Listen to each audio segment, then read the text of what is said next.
বিসমিল্লাহির রহমানির রহিম। মোল্লা ইউনানি হোমিও দাওয়াখানার পক্ষ থেকে সমস্ত দর্শকবৃন্দকে অভিনন্দন জানাচ্ছি।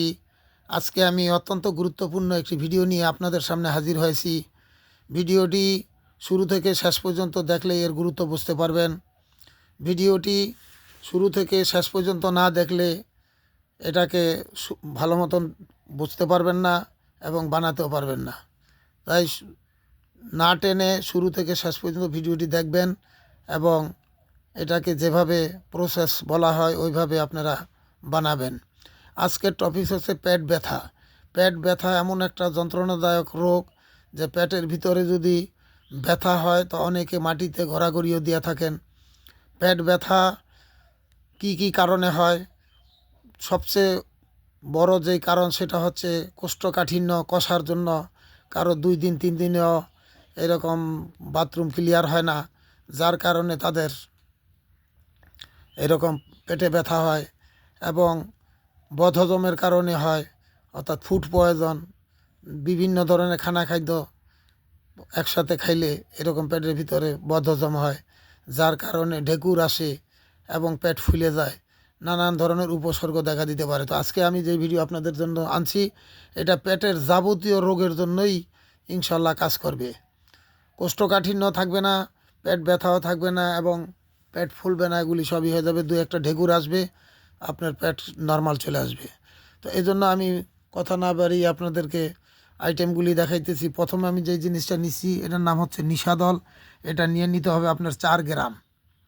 আর এরপরে যেটা নিচ্ছি এটা হচ্ছে খাবার সোডা, সোডা বাই কার্বো বলা হয় এটাকে। খাবার সোডা যে কোনো দোকানে, বাইনার দোকানে বললে আপনাকে দিয়ে দিব, একদম সস্তা। এই খাবার সোডা নিতে হবে।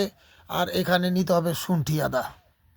এই শুন্ঠি আদাকে এরকম পাউডার করে নেবেন, এরকম পাউডার করা আছে। আর নিশাদলটা যেরকম চাকা আছে এটাকে একটু পাউডার করে তিনোটা একসাথে মিক্স করে নেবেন।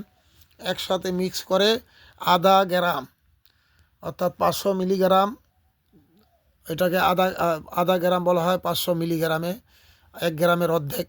এটাকে আপনি নিয়ে নেবেন। চামচের পিছনের থেকে, চা চামচের পিছনের থেকে উঠাইয়া যদি আপনি খাইতে পারেন তাহলে আপনার আধা গ্রাম হয়ে যাবে। দিনে 3 বার, খানা খাওয়ার আগে অথবা পরে যে কোনো সময় খেতে পারেন। খানা খাওয়ার আগে খেলে আধা ঘন্টা আগে খেতে হবে, আর যদি পরে খান তো আধা ঘন্টা পরে খেতে হবে। এইভাবে দিনে 3 বার ইনশাল্লাহ খাবেন। আপনার এই সমস্ত রোগের থেকে আপনি পরিত্রাণ পাবেন ইনশাল্লাহ। বহু দামি দামি ক্যাপসুল, ট্যাবলেট এবং অনেক কিছু এরকম সিরাপ খেয়েছেন, ওর থেকে এটা অনেক উন্নত।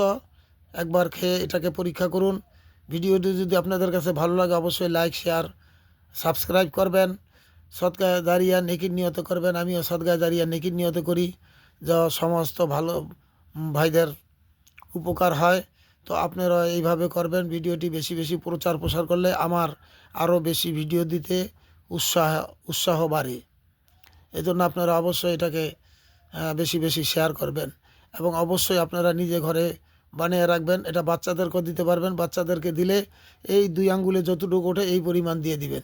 এটা মুখের মধ্যে দিয়ে পানি দিয়ে খেয়ে নিতে পারে, পানির মধ্যে গুলিয়ে খেয়ে নিতে পারে। সবচেয়ে উত্তম এই হবে মুখের মধ্যে দিয়ে পানি দিয়ে খেয়ে ফেলবে বা চাইটা খেয়ে পরে আপনার করবে, কোনো সাইড ইফেক্ট নাই ইনশাল্লাহ। এটা আপনারা অবশ্যই পরীক্ষা করবেন। আপনারা ভালো থাকেন, সুস্থ থাকেন। আপনাদের সুস্বাস্থ্য কামনায় আজকে আমি এখানেই রাখলাম। আসসালামু আলাইকুম।